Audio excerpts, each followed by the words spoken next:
The Senate passed the military aid bill for a variety of U.S. allies, but will the bill be able to get passed in the House?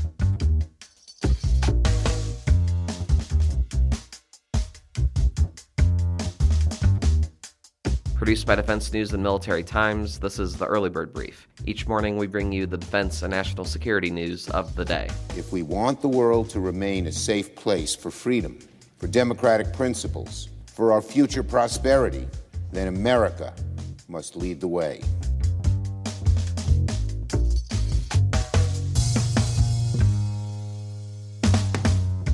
And Marines in the Philippines aid the country during a natural disaster. What does this all mean for our defense and security? You'll find out. I'm your host, Simone Perez. Today is Wednesday, February 14th, 2024.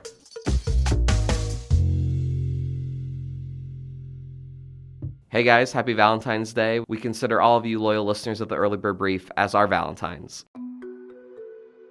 Early yesterday morning, the Senate passed President Joe Biden's $95 billion military aid package for a host of allies. That includes aid to Ukraine, Israel, and Taiwan. The legislation passed in a 70-29 vote, but it faces an uphill battle in the House. Former President Donald Trump is opposed to the legislation, and House Republicans are increasingly resistant to foreign aid of any kind. Senate Majority Leader Chuck Schumer praised the vote. It's certainly been years, perhaps decades, since the Senate passed a bill that so greatly impacts not just our national security, not just the security of our allies, but the security of Western democracy. But 3 members of the Senate Democratic caucus voted against the foreign aid package. They said it was because of concerns about the humanitarian crisis in Gaza and the high civilian death toll from Israel's offensive.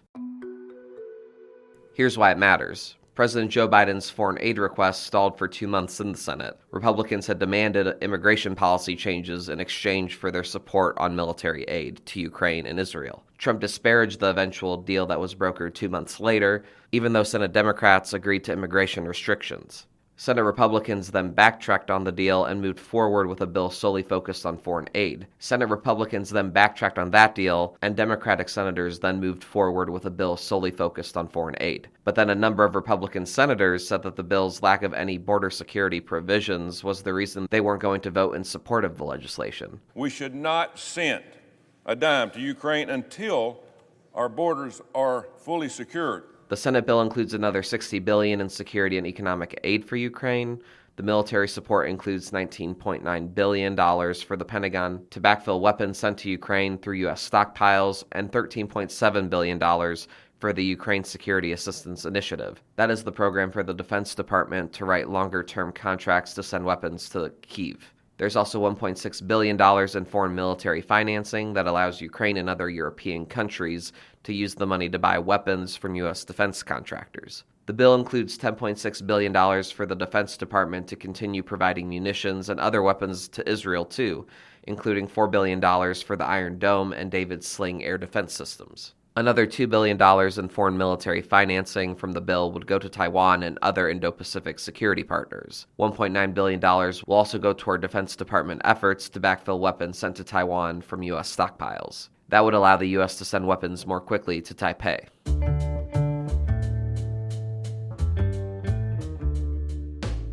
Another important story, Japan-based Marines are delivering food to a Philippine island where hundreds of thousands of people have been displaced from flooding and landslides. 795,000 people on the island of Mindanao have been displaced after heavy rainfall occurred between January 28th through February 2nd. A U.S. defense official said Marines from Marine Aerial Refueler Transport Squadron 152 had flown 3 sorties to Mindanao, then back to an airbase on the Philippines' main island. The Marines used 2 KC-130J Super Hercules aircraft to deliver more than 58,000 pounds of food and a more than 13,000-pound forklift. Their effort comes as part of a broader response by the U.S. government to the disaster. The U.S. Agency for International Development is providing $1.25 million in funding for emergency food, shelter, water, sanitation, and hygiene items. This is just one instance of U.S. Marines taking action during natural disasters. After a severe typhoon hit the northern part of the country in July, Marines from an aviation squadron spent 3 days distributing supplies to remote areas that had been affected by the deadly storm. Here's why it matters. The aid comes following an agreement last year to allow U.S. forces to operate on Philippine bases. That increased cooperation between the two countries overall is due to tensions with China about who controls areas of the South China Sea.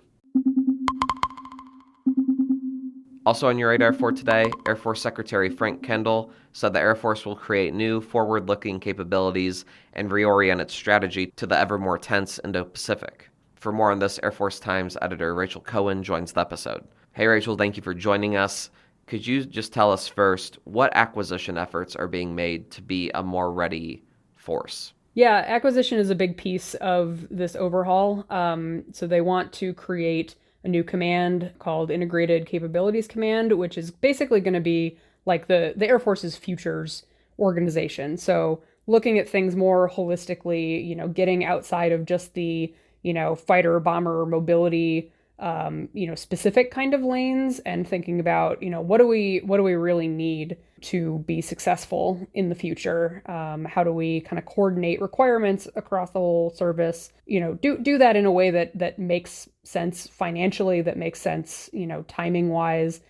So they're not duplicating efforts like they do in a lot of ways now. They're also, creating several other kind of lower level offices that will give more oversight for things like nuclear modernization, things like information warfare, communications, elevating those so people at higher ranks, have more authority to run those programs and more latitude in how they work together. And, some of the important non-acquisition pieces of this, they're renaming Air Education and Training Command to be Airman Development Command. It's kind of unclear what that's going to look like right now. It's going to do a lot of the same things, but they think that it will help streamline a lot of the different roles that fall under, the air education and training pipeline right now. So, everything from boot camp to, enlisted PME, professional military education, tech school, and keeping up your credentials and you're advancing through the skill levels as you move up the ranks. They really want to kind of make more sense so that you're not redoing certain things as you go through your career. And so the other important thing to note about all of this is that it's not just the Air Force, it's the Department of the Air Force. So it's both Air Force and Space Force. So the Space Force is also going to create a Space Futures Command that also looks at that same kind of stuff, just to make sure all of the pieces fit together properly. And so that'll leave, kind of the day-to-day sustainment and stuff like that to Space Systems Command and, let everybody kind of specialize a little bit more. And one of the big parts that Secretary Kendall talked about is how folks deploy people around the world. What did he say changing deployments would look like? Yeah, they're going to kind of rejigger how they think about wings. So having, wings that are able to kind of break away from their home base right now without, completely pulling out the support staff from that base that needs to be there, like security forces, all of the day-to-day, finance kind of people. How do you make sure that your base is fully staffed and able to protect itself while also, sending a standardized sort of set of capabilities overseas to, go do the missions that the Air Force does every day. So they're really thinking about how to make that, sort of more plug and play, but in a, they hope it's going to be a smarter way than what they do right now, which is basically saying, hey, we need, 3 contracting people and, 1 maintainer and sort of just doing it piecemeal like that. So they hope that it's going to be a little more predictable for training, increase collaboration across the units that will end up training together and make bases more prepared to defend themselves at home and, keep that up no matter what is going on around the world. But, there's a lot of details on that, are still forthcoming. They've been talking about this in various ways, shapes, and forms for several months now. And so I think, it'll take a little while for it to sort of come to fruition and for us to really get a sense of, how this will look markedly different from what they're doing right now. And now here's some other stories we're hearing chirps about. Stars and Stripes reported that 2 American military pilots were hospitalized this week after their AH-64D Apache Longbow helicopter crashed during an exercise in Utah. That's according to officials and local news reports. The Associated Press reported that Estonia's prime minister was put on a wanted list by Russian President Vladimir Putin over the country's removal of Soviet-era statues. Stars and Stripes reported that a study sponsored by the Defense Department revealed that the number of killings by Islamic militants in Africa hit a record in 2023. It surged 20% from the previous year as violence soared in Somalia and elsewhere. And a new report from the Bob Woodruff Foundation found that military and veteran charities are struggling to keep up with requests for mental health care and financial assistance. And on this day, we celebrate Valentine's Day. According to legend, in the 3rd century, Emperor Claudius II determined that single men made better soldiers than those with wives, so he outlawed marriage for all young men. Valentine, a priest, saw the injustice in the decree and continued to wed young lovers in secret. When Valentine was discovered, Claudius ordered that he be put to death. So happy Valentine's Day, I guess.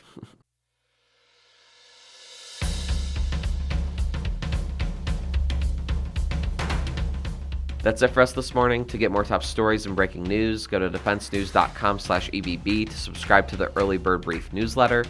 Please give us a like, rating, and a comment wherever you get your podcasts, and be sure to follow us on social media at @defense_news and @military times. The Early Bird Brief is hosted and produced by me, Zamone Z. Perez. Today's episode featured stories by Bryant Harris, Rachel Cohen, and Irene Lowenson. Our editor-in-chief is Mike Roos. Have a great day.